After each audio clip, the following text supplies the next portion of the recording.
Quando falamos de profissões estruturadas em hierarquias bem definidas, com exigência de dedicação integral e mudanças frequentes de local de trabalho, qualquer alteração nos vencimentos provoca reflexos que ultrapassam o simples aumento no holerite. Nas Forças Armadas, a questão salarial ganhou destaque porque não se limita apenas ao valor recebido mensalmente.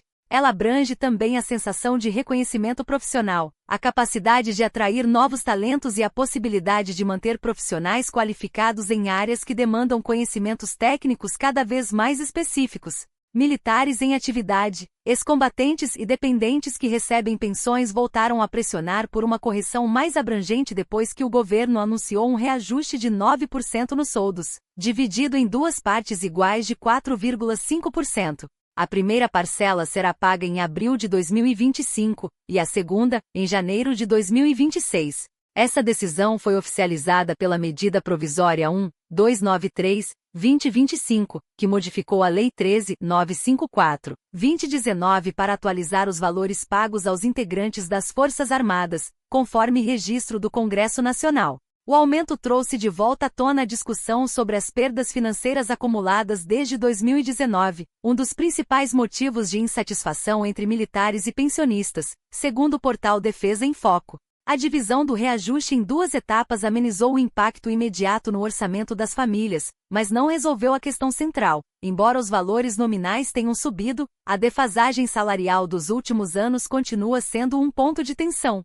A própria medida provisória deixava claro que o objetivo era ajustar os vencimentos tanto dos militares da ativa quanto dos pensionistas. O Congresso Nacional estimou que o impacto orçamentário seria de R$ 3 bilhões no primeiro ano e R$ 5,3 bilhões no segundo. No entanto, o percentual de 9% logo se tornou alvo de críticas, não apenas pelo número em si, mas pela relação entre esse aumento e a inflação acumulada desde os últimos reajustes significativos. Desde a reforma da carreira militar implementada pela Lei 13.954, em 2019, muitos integrantes das Forças Armadas afirmam que houve uma redução real no poder de compra.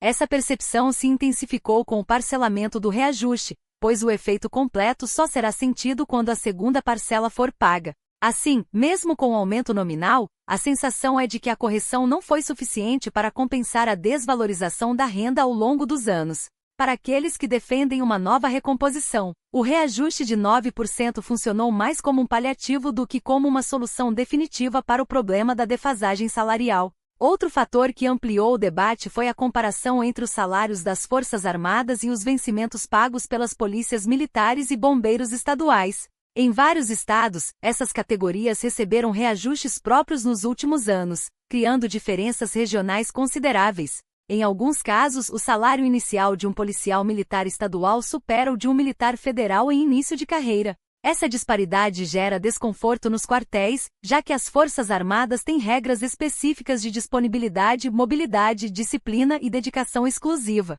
A discussão passou a envolver não apenas o percentual de aumento, mas também o equilíbrio entre as carreiras públicas ligadas à segurança e à defesa. O tema é delicado porque as atribuições são distintas. Enquanto as polícias militares atuam na segurança pública estadual, os militares das Forças Armadas são responsáveis pela defesa nacional, operações de garantia da lei e da ordem, missões de fronteira, ações subsidiárias e apoio em situações de crise. Ainda assim, a comparação salarial aparece com frequência no debate público, pois ambas as carreiras compartilham uma estrutura hierárquica rígida e um alto nível de risco institucional. A questão salarial também assumiu uma dimensão estratégica.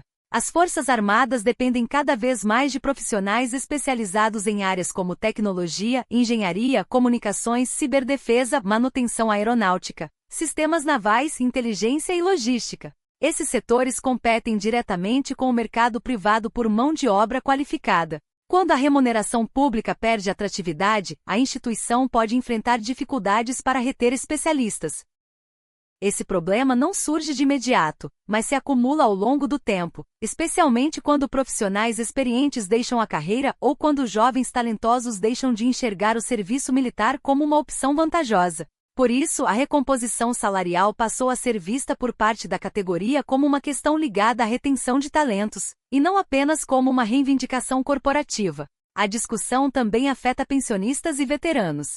Como a medida provisória incluiu os dependentes no reajuste, o aumento teve reflexos para quem recebe benefícios fora da ativa. Mesmo assim, entidades e representantes do meio militar continuam afirmando que o aumento não recuperou integralmente o poder de compra perdido desde 2019. O ano de 2026 tende a manter o tema em evidência. Em períodos eleitorais, demandas salariais de categorias organizadas costumam ganhar mais espaço. A pauta militar deve se juntar a outros debates sobre orçamento público, equilíbrio fiscal, valorização de servidores e prioridades do governo federal. Isso não significa que haverá um novo reajuste automático, já que qualquer mudança depende de espaço no orçamento, decisão do Executivo e tramitação no Congresso. Além disso, existem limites fiscais que condicionam aumentos de despesas permanentes. Ainda assim, a pressão deve continuar, pois o reajuste aplicado não eliminou a percepção de defasagem. O principal desafio do governo será equilibrar a cobrança por valorização da carreira militar com as restrições das contas públicas. Com a segunda parcela do reajuste prevista para janeiro de 2026, o aumento de 9% já estará incorporado à tabela salarial dos militares. Portais especializados em concursos e remuneração pública confirmaram que os soldos tiveram um aumento total de 9%, dividido entre 2025 e 2026, com a atualização publicada no Diário Oficial da União. No entanto, a cobrança por uma recomposição mais ampla permanece. Para parte da categoria, o percentual não cobre as perdas acumuladas ao longo dos anos. Para o governo, qualquer avanço precisa levar em conta o impacto fiscal e o conjunto das prioridades orçamentárias. Enquanto isso, o debate continua aberto, sem uma solução definitiva à vista.